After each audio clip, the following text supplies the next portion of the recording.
Well, hello, everybody. We're going to get started here right away. This is a presentation exclusively about hair loss. But the problem with hair loss and hair thinning, it is a massive topic. I'm really just scratching the surface of it. It is really, really big. And what I want to do, and I'm losing my voice, so I apologize ahead of time. I was doing lots of talking today. But what I really want to do in this presentation is to give you the big world of hair loss and hair thinning, and try to get to the root of the cause. And I say try to because it's such a big topic that as much as we dig in this presentation, we're just gonna be really scratching the surface. So that's really what I want to talk to you. How do I want to explain it today, and how I'm hoping I can answer many people's questions that are suffering with this, because hair loss is more than just frustration. It is also very, how can I say, it's very concerning, it's very frustrating, it's burdensome, to say the least. It creates a lot of insecurity. I guess that's what I was trying to say. And I see a lot of people that it actually creates so much social anxiety that they stay out of society. So that's kind of what I wanted to get here. So we're going to go through a lot here today, but I want to briefly introduce myself. Those of you who are listening and maybe haven't heard me speak, I'm Dr. Harrison, and I specialize in a form of natural integrative medicine, a field called functional medicine.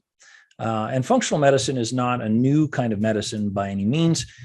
It tends to be a blend of natural medicine and advanced diagnostic testing. My doctorate, I'm not conventionally trained in pharmaceutical medicine.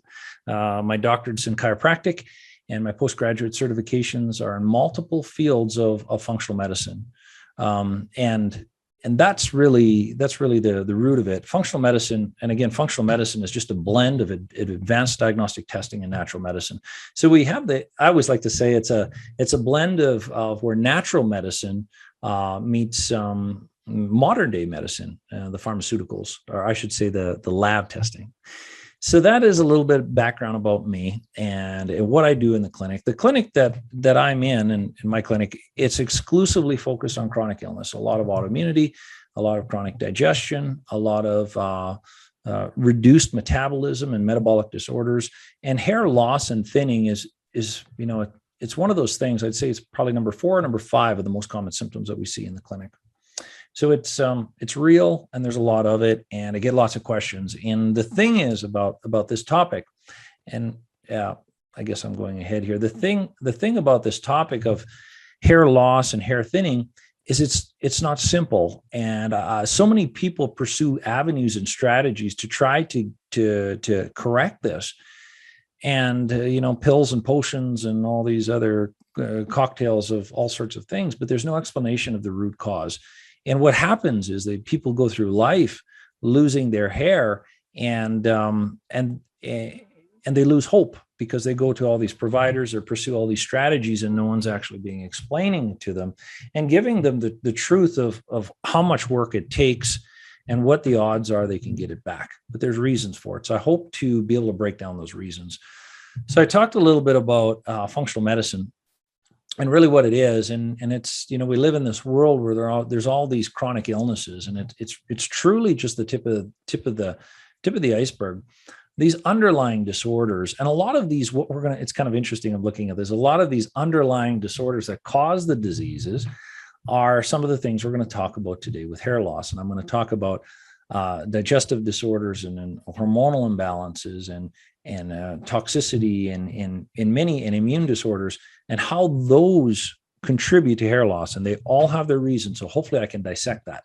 And we should be able to roll through this presentation about 45 minutes, something like that, 45, 50 minutes, because there's a lot here. And I'm going to try not to ramble too much. And I did have to turn off the questions and all that because I'm not able, I'm just doing this myself here today. So I'm not able to stop my presentation and respond with answers and things like that. But feel free to reach out to me. You can send me an email or whatever you'd like if you have questions about this presentation.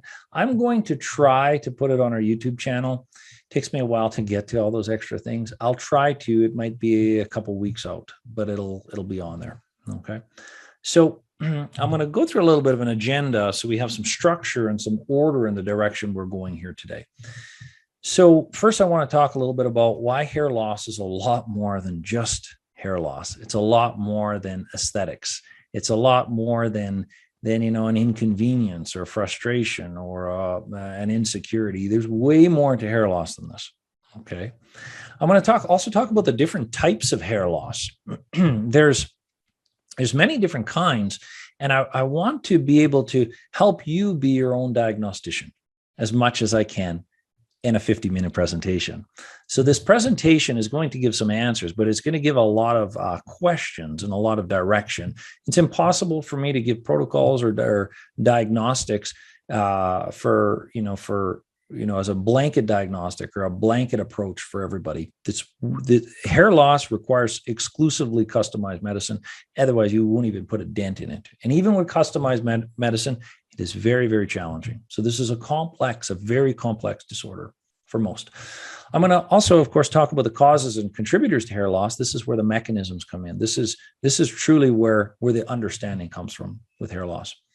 And of course, I'm going to do as my best as I can in this presentation to give you some solutions on what you can do for the specific causes that I'm able to lay out in scenarios. Okay. And at the end, I'll talk about some free content and all the resources that I've peppered around the internet and where you can find all them to dig deeper into these topics. All right. So the first, why is hair loss more than just hair loss? Well, this is big. The first thing is to remember, as I said, hair loss is extremely complicated. There's so many things that contribute to it, and it is a product, or it's an outcome, or it's a symptom of many other disorders. It's more than just aesthetics. And I talked about it, the burden of this is the aesthetic burden. That's why people will really start to pursue it initially, is because of their aesthetics, men and women. In fact, I was reading an article the other day, well, not the other day, it was maybe a month ago. And they said men were more willing to, I can't remember what it was. I think it was to give up a significant amount of their wealth if they could get their hair back. That's how important hair was just to men. So it's a big deal. I still have some, but it's not as a result of my dad's side of the family. He's going to watch this and laugh.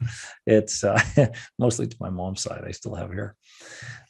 It's seldom age related. Seldom. There's some acceptance, of course, to age being a factor, but it's not the big story here. It's not the big story. And some questions we're going to talk about. Is it a metabolic disorder? Are there nutrient deficiencies? Is it due to hormonal disorders? And does it indicate severe toxicity or any toxins as well at all? And is there an autoimmune component of this? Now, all of these are very good questions. And to some extent, some of them, if not all of them, are accurate. So it's complicated. So what are the different types of hair loss? Now, this is important to know because sometimes we have to be able to dissect the symptom. So this is classic, male pattern balding. And as premature, you do see some individuals, they lose hair faster than others. And it's mostly, most commonly due to hormonal, men, yes, and testosterone, oxidative stress. And oxidative stress is a whole nother world, and I can't really talk about excess or sources of oxidative stress in this presentation. Head coverings are a big deal too. At one time, we didn't think hats and all of those things would play much of a role, and I think it was in the last few years we see, the men, specifically men who always wear, because men tend to wear hats more than women, always wear hats. Their risk goes drastically higher of developing this. Genetics play a role, and family history. Like myself, I still have hair. It's not from my dad's side. Men tend to, their hair genetics tend to follow their mom's side. So thank goodness there's hair on my mom's side. So, but genetics play a role. and it's common. Now, there's another type of hair loss, and this is where there's patches and spots that are complete bald spots. Now, tends to be more common with autoimmune disorders like alopecia. This is really, really common with this, but there's other causes, other issues that create this. Acute stress can do this. I've seen it over and over and over. Acute stress where people would actually lose patches of hair. Other more severe disorders like vasculitis can do this, but there'll be other symptoms associated with burning of skin. Is a big one, and skin irritation, redness, itching, all sorts of different things. So those are some of the, basic kinds of hair loss. And of course, what we talked about here today, which is just the thinning. And the thinning is the focus of our conversation here today. And thinning is it is probably the most common thing that we'll see when there's hair loss concerns. It's not the patches, it's not male pattern balding. It is the thinning and thinning and thinning and thinning. And it seems like patches, like clumps of hair coming out on aggressive hair loss and hair thinning, but it's not. In most cases, it's not. So now, how do we figure these out? So the symptoms and risk factors and how to become your own diagnostician. This is very important. I think we have to be careful. We have to be careful on how much we self-diagnose. But we can figure some of this stuff out on our own. So I want to give you some of these tools. Now, by no means does a 50-minute or an hour or a 6-hour webinar going to give you the exclusive diagnosis of your disorder if you're suffering with this. I'm giving strategies and avenues and scenarios and understanding the pathophysiology as much as I can of hair loss. Okay. So one of the biggest risk factor for hair loss is low energy, and low energy is either the number one or the number two most common symptom that comes into my office. And there's no two people alike as a source of it, but it's the most common cause that I see and the biggest risk factor for losing hair. And this is why. And if anybody that's listening to this or watching this that has worked with me, they will probably have heard me say this before if we talked about hair loss. Hair, skin, and nails are exclusively optional tissues. These tissues are optional. They're accessory.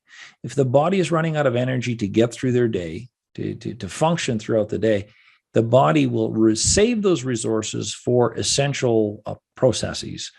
Again, breathing, heart rate, all of these other things. But it's going to not provide those resources to hair, skin, and nails because those are not needed for survival. So you will see all three of these tissues become limited, or these tissues like hair. It won't grow as fast, or you'll actually start losing it. Okay. So some of the low energy symptoms, it can't be just episodal. It can't be just afternoon energy crashes. It has to be chronic. You have to be chronically exhausted, where you don't quite recover. Weekends, you start to feel a little bit better, but your work week, you're always down. That is a very, very high risk factor. And hair, skin, and nails, I talked about that. Those are optional accessory tissues. This is important though, very, very important. So if someone starts struggling with super low energy, and when I see this, there's usually a close association with hair loss, and we have to focus on the energy. Looking at the hair is not going to give any strategies. Another severe risk factor is nutritional deficiencies. So again, the hair requires a lot of nutrients for it to grow. Here are some risk factors. Some people will like these and some people will hate these, but it's just the truth. Restricted diets. And I do a lot of dietary restrictions in the office, but it's focused on restricting nutrient foods that are not nutrient dense and enhancing foods that are nutrient dense. So the most common restricted diets that I see that are problematic, and this is not in any specific order, but vegetarian, vegan, and even carnivore diet. Carnivore diet is actually not as bad as the other because you're getting a lot of collagen with animal protein, but these cause serious problems. Not for everybody, but it is a risk factor. And that's what we're doing here.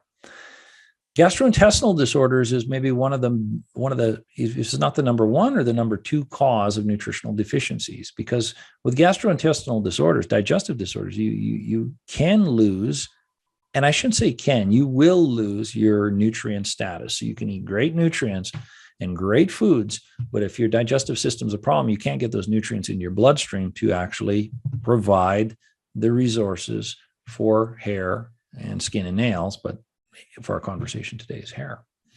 Now, what is a digestive disorder? What does it look like? Because some people, maybe they don't really know or believe they have a digestive disorder. Here's some examples, some common examples. The number of bowel movements is critical.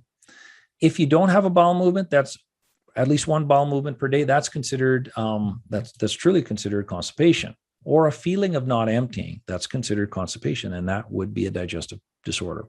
If you have more than 3 bowel movements a day, so sometimes vegans and vegetarians, they can normally have 3, and that's their normal.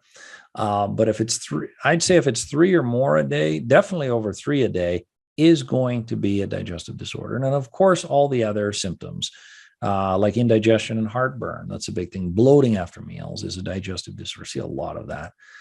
Increasing food sensitivities, where you can't quite, have a certain diet where you don't have some form of digestive problem. Any of these and all of these are considered digestive disorders. And if you have these or any of these, it puts you in a high risk factor for nutritional deficiencies and therefore hair loss, hair thinning, and not giving the follicle and the scalp tissue what it needs.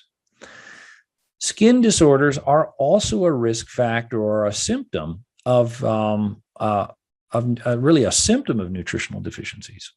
So, there's lots of skin disorders out there, but unhealthy appearance. So, I had a lot of the people I've worked with, I've taken before and after pictures. I haven't been doing that through my whole career. I probably should have, but it's almost like 80 to 90% of the time, everybody's skin improves. And why is that? Well, digestion is always something we want to optimize, and liver function and all these things, but we always see skin change. It's really remarkable, and it can be startling in many cases. And I think there's a few on our website right now. So skin appearance is a big thing. Breakouts, acne, etc. So here's symptoms and risk factors of hormonal disorders, because this is another one that is a contributor to hair loss, hair thinning, etc. Metabolic hormones. Now, I could really elaborate on these topics, but it's impossible for me to go into too much detail in any one of these headings. So metabolic hormones are the thyroid, most commonly the thyroid, the adrenal hormones. Those are the big players. Okay. When they become dysfunctional, a symptom that you'll see is sleep issues. A lot of times you'll see people wake up at 3 to 4 in the morning, okay, with dysfunctions in metabolic hormones. So I like to break up hormones simplified in metabolic hormones and sex hormones. When metabolic hormones are also imbalanced, a lot of times we can have cravings, sweet, starch. Those are the biggest ones for cravings, sometimes salt. And sex hormones, these are the testosterone, most commonly the testosterone, the progesterone, the estrogen. So sex hormones, when they're dysfunctional, because these 2 categories of hormones are absolutely imperative for proper hair function.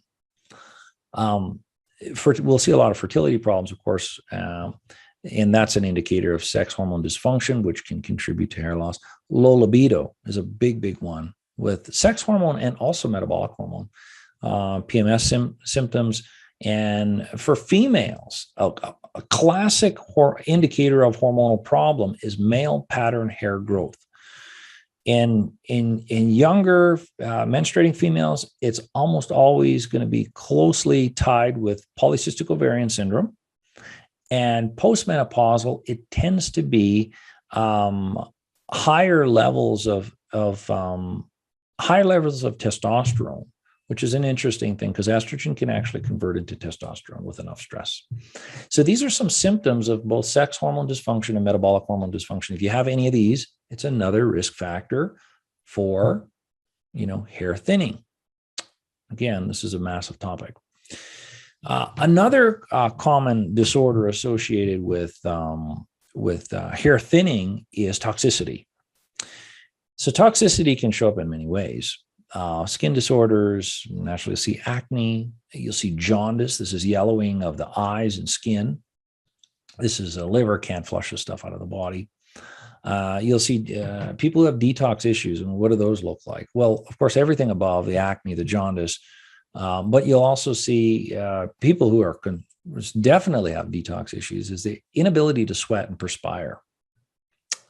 I've had a few of those cases in my clinic.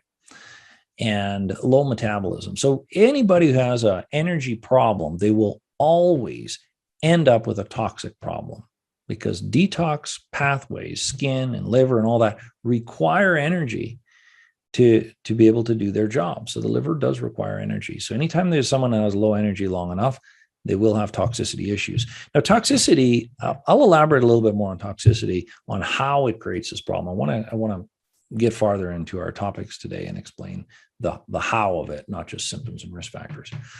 Now, one of the final ones that I lay out here of a risk factor and symptoms is really autoimmune disorders. Now, there are many. In my clinic, autoimmunity tends to be the thing that we're seeing more and more of.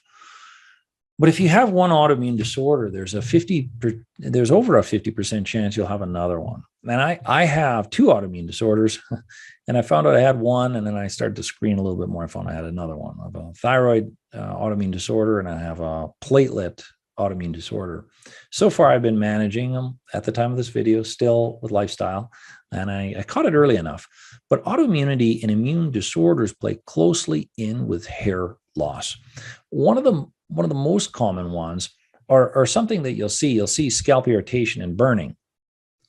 And this is psoriasis. So there's a lot of skin autoimmunity that can affect the scalp. You can have psoriasis on your scalp. You can have it on your arm, like in this picture. You can have it all over. But autoimmunity likes to target skin and hair follicles. But when it's autoimmunity, a lot of times you'll see scalp irritation like burning, are sensitive to certain shampoos, or sensitive to anything, sensitive to a brush, sensitive to your fingers. You'll see a lot of stinging. And autoimmunity, this is really where your immune system attacks your own tissues. And there's, literally millions of different autoimmune disorders that haven't even been diagnosed yet. So it's a confused immune system where you start attacking yourself. And if it is attacking scalp tissue, well, naturally you'll compromise the ability to maintain proper hair growth and proper healthy follicles. Another symptom of autoimmunity is reduced tolerance for chemical sensitivities. And it'll be people, they'll go into a mall or a store and the chemicals will knock them down, or they'll get exhausted, or they'll get headaches, or they have to keep everything super, fragrance free in their homes or their cars or all of that. It's good to do that, but these individuals, not always, but many times they just can't tolerate too much of that. So that's another symptom and risk factor of higher rates of autoimmunity, but then also some specific skin symptoms. So another thing about autoimmune symptoms is they tend to be like a roller coaster. There's some days are better, some days are worse. Some days are better, some days are worse. And I like to call these flares or episodal characteristics. And that's classic autoimmunity, where there's flares in your symptoms. So if any of these things are going on, something to look at, something to consider, and something to pay attention to, a direction to jump into. So now you're your own diagnostician, and you have some symptoms that you can gauge yourself. I want to talk a little bit about the causes and the contributors and some of the strategies to do with these specific disorders. Okay, now this is big, so you have to bear with me as much as I can jam in a presentation. So low energy. What are some causes, contributors, and strategies for low energy? Well, there's literally millions and maybe more causes of low energy. But the fundamental rule, when I see somebody that has hair problems and they have low energy has to be corrected before the hair even has the opportunity, the body's even going to consider investing in it.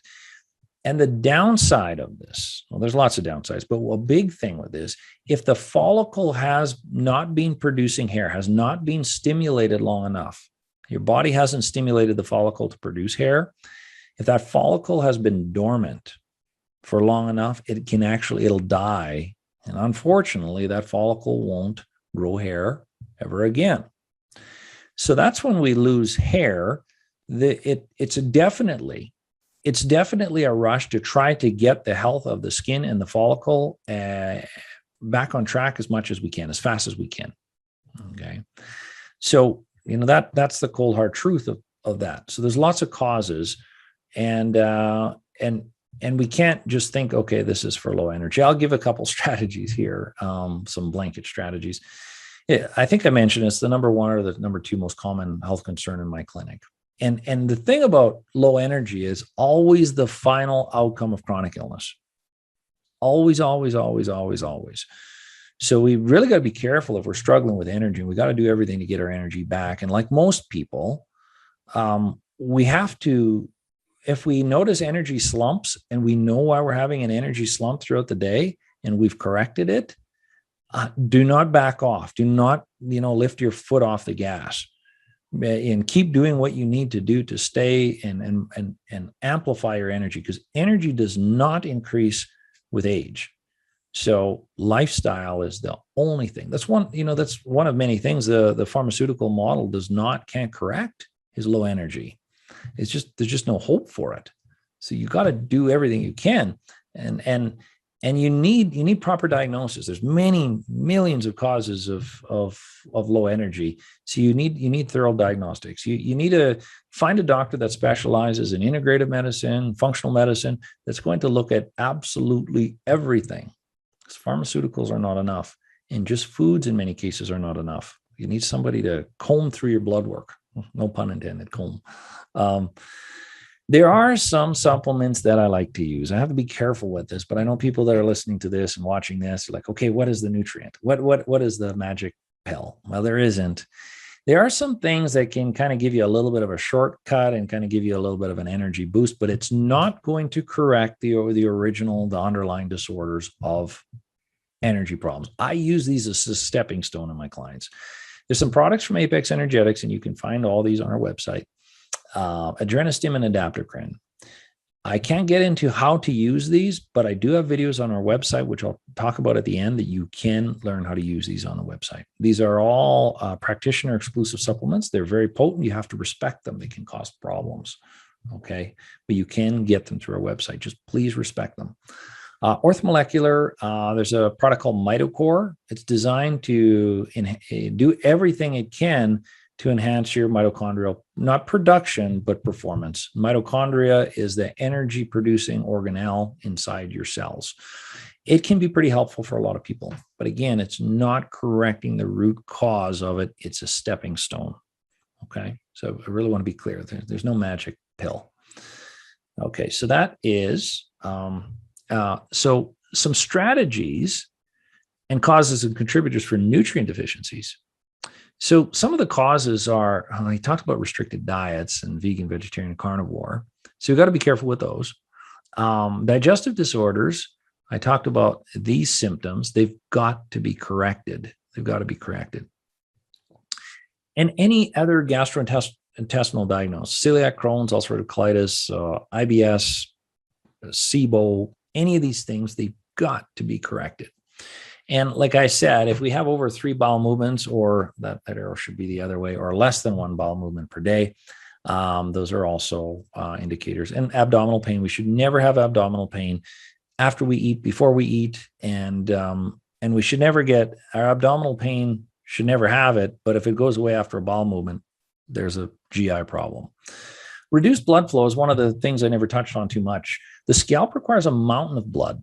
A lot of blood. And if our blood pressure is too low and we're on too many blood pressure medications, we can lose, because our heart has to pump up, and we can lose blood flow to our scalp. If we lose blood flow to our scalp, that's the only way our scalp can get nutrients. We can actually become nutrient deficient due to lower blood pressure, too much blood, or too low of blood pressure. and a lot of reasons for low blood pressure. It's not only blood pressure medications, but adrenal hormones play a role into it as well. So, we need blood flow. A little thing, I guess I should go back here. One thing that you can do to try to maintain scalp integrity, or I should say follicle integrity. I never wrote this in here. I know I have a video somewhere on it, but you can use rosemary essential oil, peppermint essential oil, and tea tree essential oils. What I have clients do is they'll put a whole bunch of each into their shampoo bottle, and then they'll shake it up. And every time they wash their hair, they lather it in and they let it sit on the scalp. Try some smaller, smaller doses of this in your concentrations of these essential oils in your shampoo before you do it. What'll happen a lot of times is you get a tingling of the scalp. This is actually a good thing.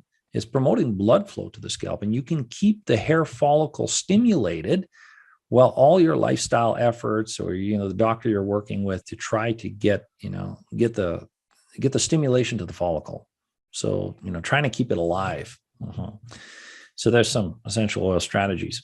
A lot of people I work with, they'll always do that. They help clean the follicle, and they'll always put that in their shampoo bottle, shake it up because it always settles, and then use it all the time. And that's just their shampoo protocol. Okay. Now, here are some more solutions. So the dietary, and I'm going to simplify this because we can't talk too much about nutrition in the time we have allowed. But simply, this is very simple. Keep clean, unprocessed food, minimally restricted, like the old-fashioned omnivore diet. Balance.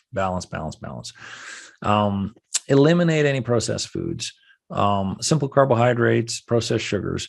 So all these dietary things, these are all these dietary changes I'm mentioning right now, they enhance, your nutrient, dietary nutrients, but they'll also aid in reducing irritation to your digestive tract if you have a digestive problem.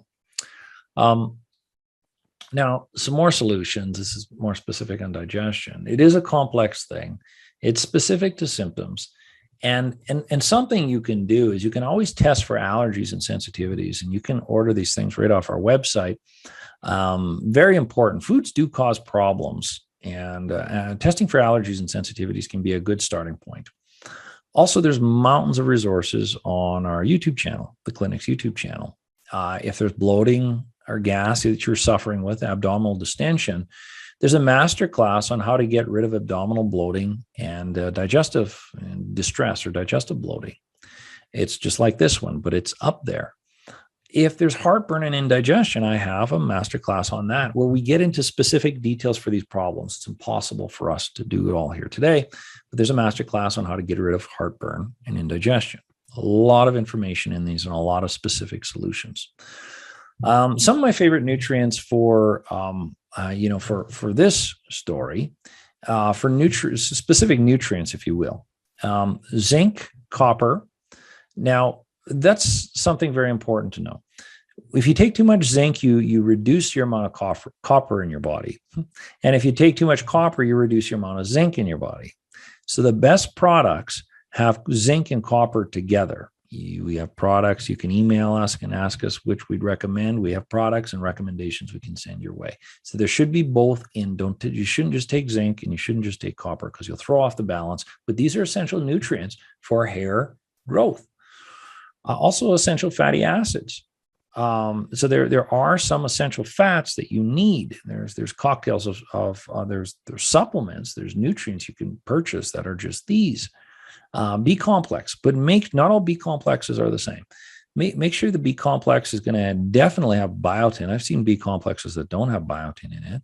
We have a few, and I know there's some on our website where you can reach out to us, but a thorough, elaborate, comprehensive B complex. Don't just take biotin or any of these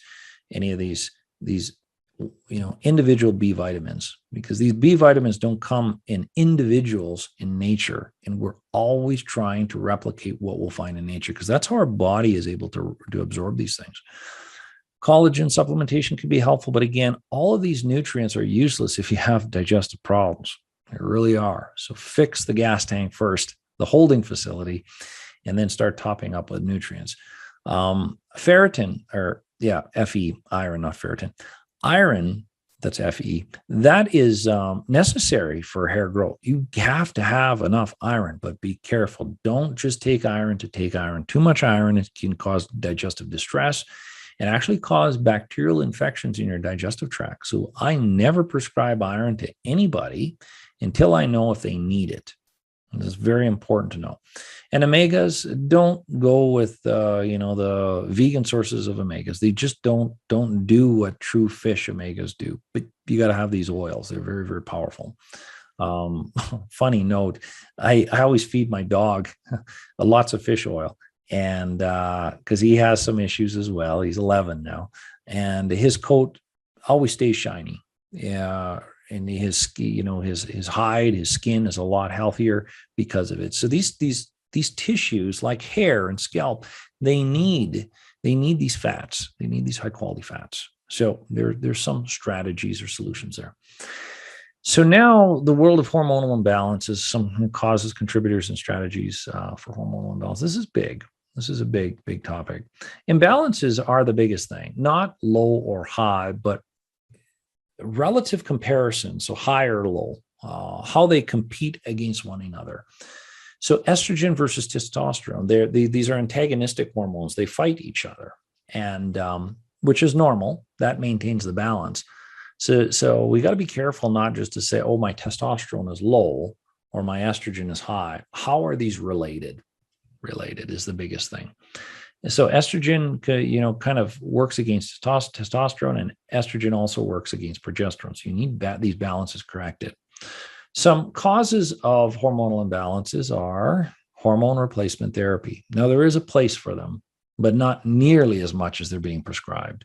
I talk about this, seems like every other day. Hormone replacement therapies have their place, but we live in a world here in North America where, well, at least in North America, I don't know too much about Western Europe and how they practice. South America is the same as North America, is they add, we're in a culture of addition more and more and more. So if they see not optimal testosterone levels, what do? We add more testosterone. If we see not optimal progesterone levels, we just add more. It seems important, it seems right, but it's not necessarily right, because someone's numbers might, depending on their age and everything, might not have to be able to fit in this perfect box. And the symptom doesn't come necessarily from the lower number. It comes from the hormone that competes with it is too high. So if this is, and I've talked about these in videos before, if this is, testosterone or estrogen, and this is testosterone, what happens is testosterone is low. That's why I have a low testosterone symptom. Now let's check at the opposing hormone, estrogen, and we see it's too high. Well, modern conventional medicine and the hormone replacement drive-through clinics, because that's what a lot of them are turning into. Not all of them. They're not testing or anything, or they're testing minimally. See, low testosterone, let's just give more. But in this scenario, this isn't a testosterone problem necessarily. It's the relative numbers. Estrogen, you start reducing your estrogen, and you start to see the benefits of your existing testosterone. Adding extra hormone in can be a problem because you get numb to the hormone. Just like diabetics get insulin resistance. Because type 1s, if they're doing too much insulin and not controlling, they need higher and higher levels of insulin to be effective.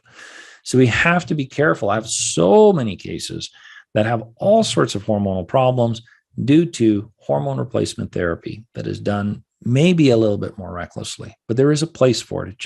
You just got to do the testing and know what the heck's going on. Contraceptives also, they hand them out like candy for pelvic inflammatory disorders, not necessarily, controlling pregnancies, but they're handed out to trick the body into being pregnant. And these do have significant influences on hair growth. Sometimes these girls and women will go off the contraceptive and then they start losing all their hair. So hormone balance is a big deal with hair growth, regardless of age and gender. Okay. Thyroid, it always has this thing about energy and hair and skin and nails, and it's true. Hypothyroidism is a classic player, but the only way you know if you have a thyroid problem is if you test it, and then and then hopefully follow the right strategies. These are complex situations. So you definitely got to do your testing and have a doctor that's going to navigate through it with you.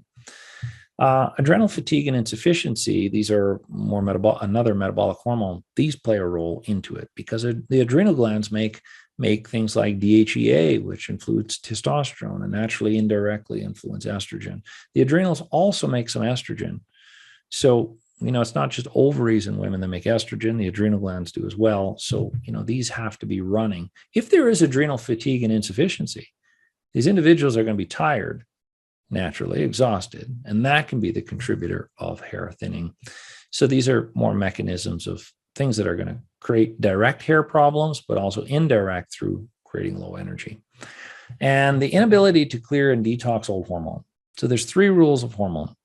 You have the gland that makes the hormone, and then the hormone. So you have to make the hormone, you have to use the hormone, and then once you're done with that hormone, you have to lose it. So you have to make the hormone, use the hormone, and lose the hormone.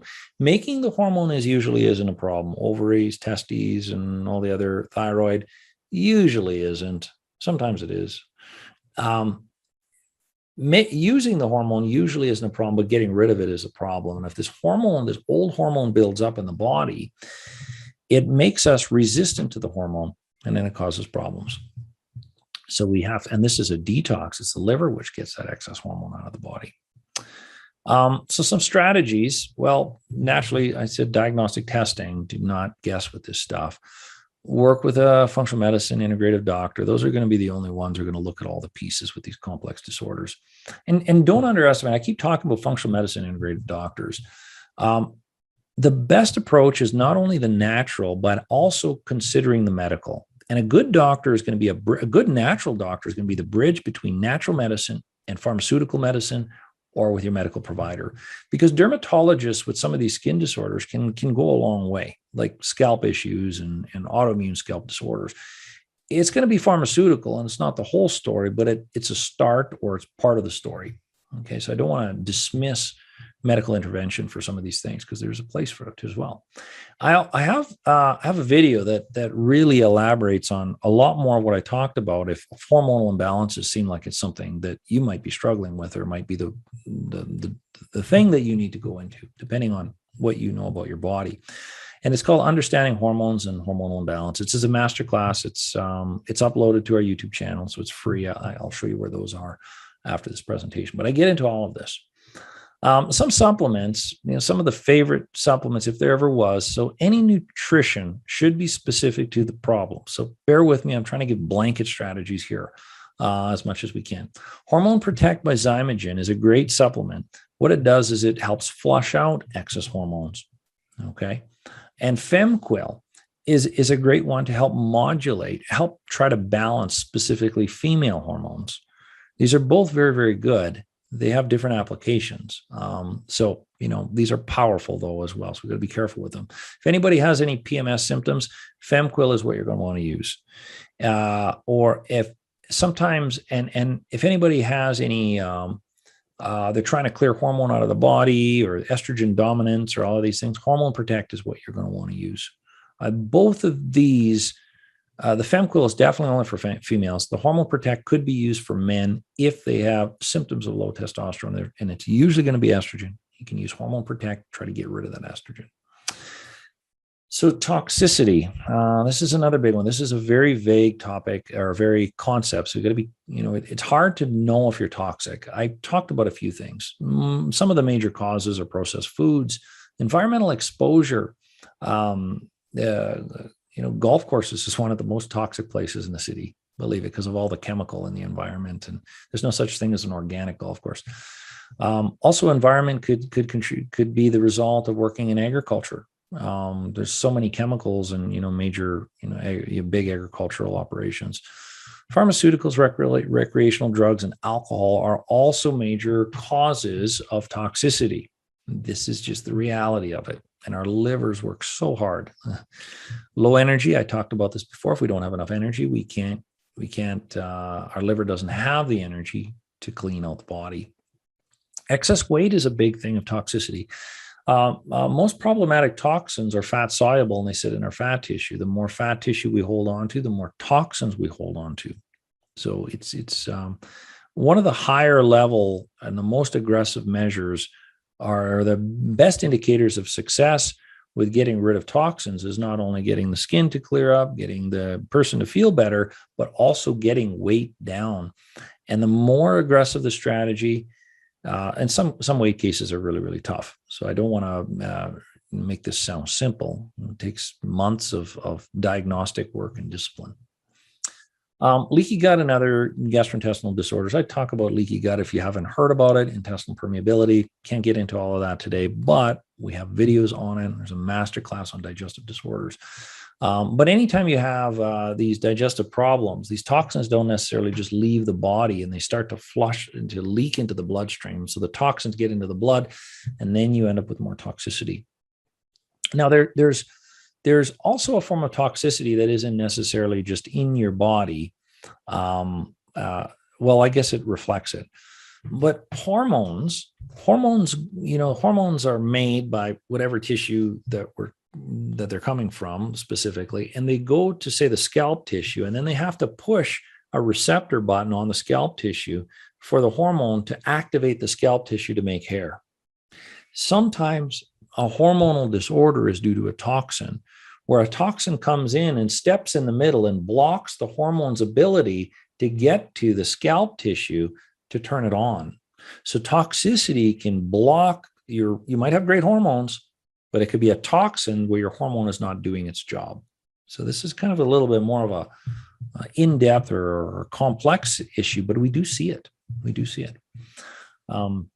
Food allergies and sensitivities act as toxins in the body. In fact, if our body's reacting to a food or a chemical or anything, these are considered poisons to the body and create higher levels of toxins.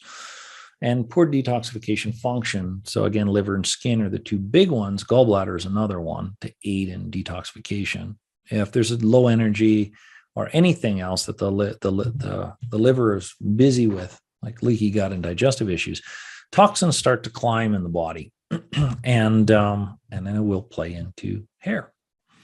So hopefully you can appreciate now how comprehensive hair loss is. And I know sometimes our heads are spinning with all of this, but it's the truth. And if we're going to get to the root causes of hair loss, we have to look at the whole picture, because if I'm not this thorough, it's actually meaningless. It's solutions end up, there's no solutions. It turns into false hope. So some strategies for toxicity. Test for chemical and food sensitivities. This is a major component of toxins. Avoid toxic food, eat real food, cook it, know where it comes from. That's the simplest. Reduce weight. We talked about that. And how do we reduce weight? Well, the body's got to be running optimally. There has to be optimal energy. There's got to be optimal sleep. There's a lot. Correct digestion and or leaky gut disorders. You're going to want to work with a provider on that. Promote detox efforts. There's some simple ones I like to do in the clinic all the time or recommend with our clients. Daily Epsom salt baths. Daily or every other day. Or it could be saunas, dry saunas, wet saunas. Liver detox supplementation. I highlighted this because you got to be careful with this stuff. So anything that's going to work from a supplementation can also cause harm. Anything that's going to work with a supplement also has the ability to cause harm because they're potent. They're therapeutic. So some of my favorite, the safest ones that I've seen are from Apex Energetics. Clearvite, that's one. CHC stands for chocolate. And then Clearvite GL means grainless. So detox products can cause problems because there's so many ingredients. And some of these ingredients are known to cause immune irritation, flare people up, create inflammation, even though it's intended but there are some. And there's some supplements that are not immune neutral, and there's supplements that are immune neutral. And Apex Energetics, it's the only detox products that I've seen that are immune neutral. Doesn't mean you can't handle any others, but if you're going to jump into something that's going to work, take the one that's the safest. Okay. So these are good. I have videos. I have videos on how to use these as well, but be very careful with these. Okay. Now, causes, contributors, and strategies for autoimmune disorders. This is big. I wish I could talk about this for weeks. But autoimmunity is the resulting from the immune system attacking oneself, and it's really a dysfunction of the immune system. Onsets of autoimmunity is either familial, so family, passed down, like Hashimoto's or whatever autoimmune disorder. So that's a risk. As well as if you went through a significant stressor that's physical, chemical, or emotional. Any massive stressor will irritate the immune system to such an extent will your immune system will turn on yourself. And that's where you get this immune dysregulation or autoimmunity like I have. So that's some of the causes. Once you have it, you can't cure it. You got to manage it. That's okay because you can manage it right. But this is something you're going to want to work with a provider with if it's a problem. The medical community is just steroids. And again, there is a place for it, but it's not everything.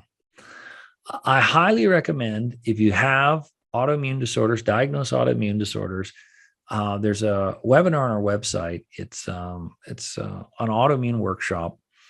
It's autoimmunity when drugs are not enough. I believe that's what I call it. And there's lots of webinars or workshops. These are 1-hour workshops. They're very detailed, very thorough, but that's the one you're going to want to watch to understand autoimmunity. Okay. Yeah. Autoimmune disease when drugs are not enough. And I'll talk about this a little bit in the end. So what are some, strategies for autoimmune disorders? Well, again, this is probably the most complex family of health disorders that you can come across is autoimmunity. It really, really is. And again, it can't be cured, but it can be managed effectively.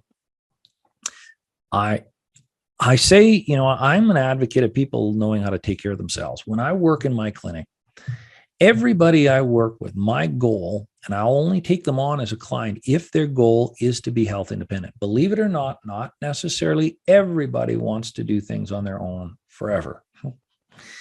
They can still check in once in a while if there's a lab mark or something, but I want to teach them everything they can so they do not need us. This is what sets our clinic apart from many other clinics and definitely from the dependency model. Now, I tell people now, I want them to fly out of the nest. I'm not going to kick them out, but I want them to fly out of the nest.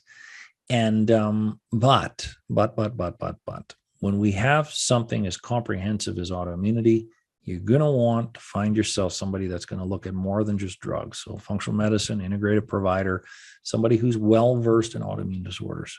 But once they get you on the right track, you should be able to take care of yourself unless there's some surprising flare that comes up. You need a little bit of advice with guidance. The solution with autoimmunity is really to identify immune triggers and increase immune tolerance. It can take months and months and months, if not years, to increase immune tolerance. But it can be done. It can be done. But if you have autoimmune diagnoses and you're not working with a provider that's teaching you how to manage it, or you believe you have autoimmunity in addition to the hair issue, this has to be on the table because otherwise the hair, there's a very good chance it's just not going to come back on. Identifying these triggers and things, testing is very important, including foods, chemicals, environmental. These are some of them. There's other things you can test, but stress management is a big one, and sleep improvements are a big. These are things I usually have to work with most people. And correct any imbalances in blood work. So you got to do enough blood work to find disorders. Any disorder in the blood work is an immune irritant. So you have to kind of cross all your T's, dot all your I's in your physiology and your blood work. And once that improves, you have less and less immune flares. It's very, very successful. And when it's done right. And you got to be patient. You got to take time. And your provider has to be patient and be thorough. So those are some of the things that you can do. So again, I hope you are truly able to appreciate how big of a topic this is. And I would love to say, okay, just take this vitamin, just take this nutrient, just do this, just eat that. It's not that simple. It's not that simple. But if you go through these things and find the direction that you believe you need to go in, at least you'll be able to navigate in the right direction and not dismiss symptoms, and at least you can make connections between some of these symptoms now and hair loss or hair thinning. So here's some bonus content, some free resources. And I've literally, before I was coming into this talk here this evening, I was thinking, okay, how long have I been building content? And it's all free. I've literally been making content for probably the last 5 years. And the intention of this content, there was a little bit of promotion for our clinic because people don't know what we do. But the vast majority of all the intention was to give people the understanding of what they can do. Right? We live in a world of dependency. And if we know how to change a tire on our car, maybe we won't need the tire shop as much.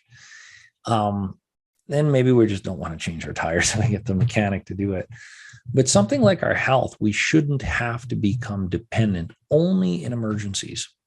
And education is useless until you put it into place. But at least if you have the education, you can understand and know and be empowered. And that was really, when I reflect back on it, all of my content in my clinic, it's all based off teaching people how to take care of themselves. So I take advantage of this stuff. I put it up there for a reason. So on the website, there's lots of stuff. There's also a YouTube channel where I'll have this. There's past master classes that I've put on, like this one. Well, this one I probably won't get it up for another week, or I don't know. We'll see how much time I have. There's over 150 how-to health videos. This is a little outdated. I think I have 160 on there now with all sorts of different disorders and strategies and how to use supplements safely and effectively. There's a lot of videos on there. Lab testing. I have videos on, you can order lab testing on our website, and you can also learn when you would order a lab test, when you won't order a lab test. You shouldn't need to make a doctor's appointment if you know what lab test you need and know how to interpret it. We can always interpret it as well, but we want people to be able to access these resources and not be confined to the big engine of healthcare in North America. There's also a lab store so you can order them, and testing education, supplement education, access to the supplements. There's access to pretty well everything we have in our office with labs and supplements, and even videos how to use them. Again, there's over 150 videos, 160. There's also a venture that project that I've been working on with a colleague of mine, and it's a YouTube channel, podcasts on every podcast platform, and it's called Brainstorming with the Docs. And my colleague, Dr. Colby, out of Minneapolis, I've known him for years and years and years. I've even studied with him. And he has a background in functional neurology. And then we have an episode on what functional neurology is. But we talk about many different health topics that are affecting real life individuals, chronic, acute, all sorts of different things. The purpose of Brainstorming with the Docs was really to bridge the gaps and overcome the boundaries between patients and doctors, trying to get both sides to understand one another and where they're at. So it's both for providers and for patients. So there's a lot of information. Take advantage of it. I think we just released, at the time of this, there's a new one coming out every week. And I think at the time of this, we have like 80 new episodes on there. So definitely take advantage of this. So after something like this, where we try to take on a massive topic and, in barely an hour, a lot of times we can feel overwhelmed. And I get it. And, but there's still ways around it. The more information we get, the more questions we have. So you can always schedule a consultation. We can help. Give us a call. Our number's here. You can visit our website. You can request an appointment right on our website. Let us know you watched the webinar, and we'll qualify for a discounted consultation. At the time, and I got to be careful because this will be up forever, and people will, at the time of this video, it is, our hourly rate is $307 and the consult is 1 hour. Our hourly rate is $307, but if you watch this and you're engaged in it, we'll discount it to $97. So that's always an option. Also, I rattled off a lot of things on the slides and stuff like this. This presentation will maybe be up in a week or 2 weeks, depending on how busy I am. But if you want the resources on our website, and they're all on our website, so you can access it, you can always just email us call us and I can send you the list of resources, and I can even send you copies of this a part of this presentation. So it's all there, but subscribe to the YouTube channel on the clinic and Brainstorming with the Docs, and any updates that are coming through, like this presentation, will be posted up there. So I hope that was helpful. I know there was lots. I wish it was a simple topic, but if you've been struggling with hair loss, hair thinning, slow growth of hair, and you've been navigating through all the different avenues, you probably realize that it's not a simple fix.